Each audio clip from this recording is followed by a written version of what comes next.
I'm sure you've seen this guitar hanging in the wall in all my videos. I actually did a video about this guitar and the sort of restoration process that went into it.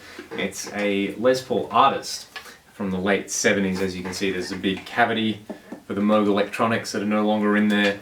It's had the neck, basically all the sticky lacquer sanded back, and it's got a tung oil finish. And I recently had it refretted and plecked down at MT Guitars, and basically it's all that's left is like the wood on this guitar. Everything else has been replaced. I guess the wood and the binding.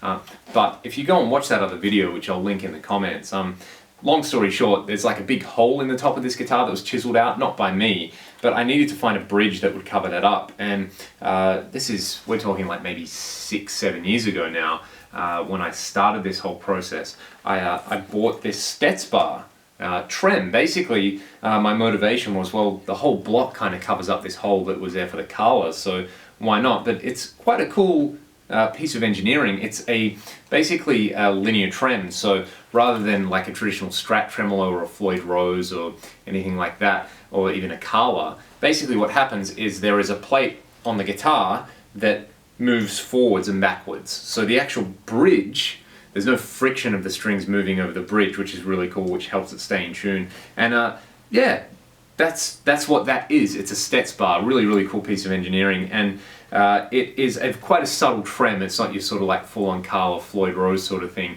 You can probably get about an octave down, and then if you have it set up, you can use these little screws at the back to either have it so that you can't pull up on the bar or so that you can pull up on the bar. I have it so that you can't pull up because basically a lot of the time I don't ever use a trem. I'll just leave this off and play it as a hardtail guitar, so in case I break a string playing it live or something, I have that so that the guitar doesn't go terribly out of tune. But the times that I do want to use a trem, it's pretty cool. Like I was saying, it's quite a subtle action. It's kind of Bigsby-esque. And it doesn't really affect the tone of the guitar too much. Obviously I can't do a before and after with it, but the overall vibe is pretty cool.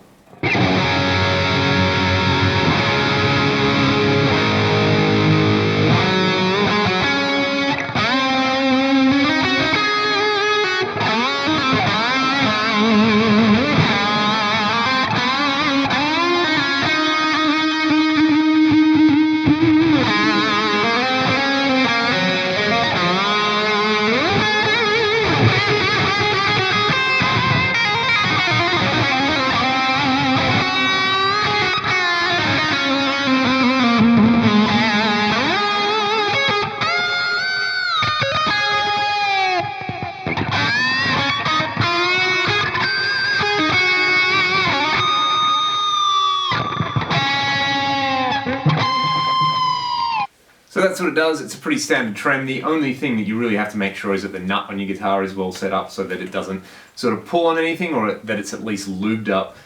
Nut, lube, see what I did there?